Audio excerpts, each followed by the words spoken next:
কোন এক শুক্রবারে বিশাল ভূমিকম্পের মধ্য দিয়ে কিয়ামতের দিন সূচনা হবে, কথাটি কতটুকু সত্য? ইসলামের আলোকে বুঝিয়ে বলবেন। কিয়ামতের দিন, মহাপ্রলয়ের দিনটি থাকবে শুক্রবার। এটি বিশুদ্ধ হাদিসে বর্ণিত হয়েছে, নবী সাল্লাল্লাহু আলাইহি ওয়াসাল্লাম থেকে সুসাব্যস্ত হয়েছে। শুক্রবারের ফজিলত সংক্রান্ত একটা হাদিসে জুমার দিনে কি কি হয়েছে এবং কি কি হবে সেগুলো বলতে গিয়ে একটা পর্যায়ে এই দিনেই কিয়ামত প্রতিষ্ঠিত হবে বা মহাপ্রলয় হবে, যখন সৃষ্টি জগতের সব কিছুকে আল্লাহ তাআলা ধ্বংস করবেন, আবার পুনরায় মানুষকে, প্রাণী জগৎকে আবার সৃষ্টি করে সবার হিসাব নিকাশের মুখোমুখি করবেন, হাসর কায়েম হবে। তো এই যে মহাপ্রলয়ের মধ্য দিয়ে যে মহাধ্বংসযজ্ঞ হবে, মহানিনাদ হবে, বিকট আওয়াজের মধ্য দিয়ে গোটা সৃষ্টি জগৎকে আল্লাহ তাআলা শেষ করে দিবেন, সেই দিনটি জুমাবার হবে। এটি বিশুদ্ধ হাদিসের আলোকে প্রমাণিত। এখানে একটা সূক্ষ্ম প্রশ্ন তৈরি হয়, সেটা হলো, জুমার দিনে গোটা দুনিয়া ধ্বংস হবে, এটা হাদিসে আছে, অথচ গোটা পৃথিবীর সব জায়গায় একই দিনে জুমার দিন হয় না। বাংলাদেশে আমরা যখন আজকে ধরুন জুমার দিন, শুক্রবার দিন, এখন আমরা জুমার দিনে জুমা আদায় করছি, জুমার দিনে আমল করছি, ঠিক এই সময় পৃথিবীর অনেক দেশে গভীর রাত, ঘুম বা অন্য কোনো দিক, বৃহস্পতিবার। তাহলে যখন কিয়ামত একই দিনে হবে গোটা পৃথিবীতে, বার তো একইটা থাকবে না, তাহলে সেখানে তো শুক্রবার না, সেখানে কেমনে কিয়ামত হবে? এটার উত্তর হলো, আজকে পৃথিবীর যে ব্যবস্থাপনা আমরা দেখতে পাচ্ছি, মহাপ্রলয়ের দিন পৃথিবীর এই ব্যবস্থাপনা থাকবে না। আমরা আজকের পৃথিবীর সাথে তুলনা করে সেদিনকে আমরা বিচার করছি যে সেদিন তো কোথাও জুমার দিন, কোথাও বৃহস্পতিবার দিন হবে, কোথাও দিন হবে, কোথাও রাত হবে। এই দিন এবং রাত এবং বারের এই পরিবর্তন আল্লাহর যে সমস্ত সৃষ্টির কারণে হয়ে থাকে, যে সিস্টেমের কারণে হয়ে থাকে, কিয়ামতের মুহূর্তে ওই সিস্টেম পুরাটাই মুখ থুবড়ে পড়বে, ভেঙে পড়বে, এগুলোর কোনোটাই কাজ করবে না। যে সূর্যের অবস্থান পরিবর্তনের কারণে দিন এবং রাতের পরিবর্তন হয়, এই সূর্যই আলোহীন হয়ে যাবে। হাদিসে আসছে, নবী সাল্লাল্লাহু আলাইহি ওয়াসাল্লাম বলেছেন, যেই সকাল থেকে মহাপ্রলয়ের শুরু হবে তার আগের রাত হবে দীর্ঘ। এই যে দীর্ঘ রাত হবে, তখন তো গোটা পৃথিবী একাকার হয়ে যাবে। এবং আল্লাহ তাআলা কোরআনে কারিমে বলেছেন সূরা শামসের মধ্যে যে ইদা শামসু কুববিরাত ওয়া ইদান নুজুমু কাদারাত। এই সূরা শুধু অনুবাদ করলে আপনার কাছে পরিষ্কার হয়ে যাবে বিষয়টা। আল্লাহ বলেছেন সেদিন সূর্য কি হবে? আলোহীন হয়ে যাবে। সূর্যের আলো কারণে তো দিন হয়।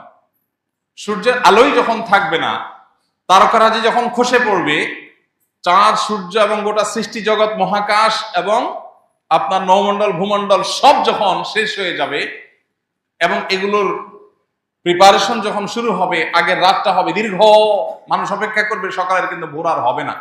এরপরে পশ্চিম দিকে সূর্য উঠবে, তারপরে ধাপে ধাপে সিংহা ফুৎকার দেয়া হবে, মহাপ্রলয় শুরু হবে।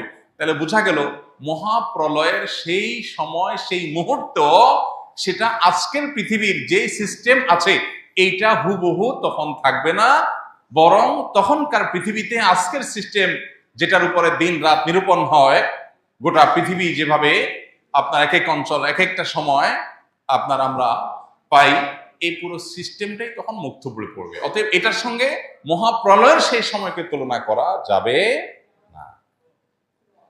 আর সবচেয়ে বড় বিষয় হলো, যখন কোনো হাদিস বিশুদ্ধভাবে প্রমাণিত হয়, তখন সে হাদিস যদি আমাদের কোনো কারণে বুঝে নাও আসে, তো আল্লাহ তাআলা ভালো জানেন কিভাবে এটা হবে, কিন্তু হবে এটুকু নিশ্চিত।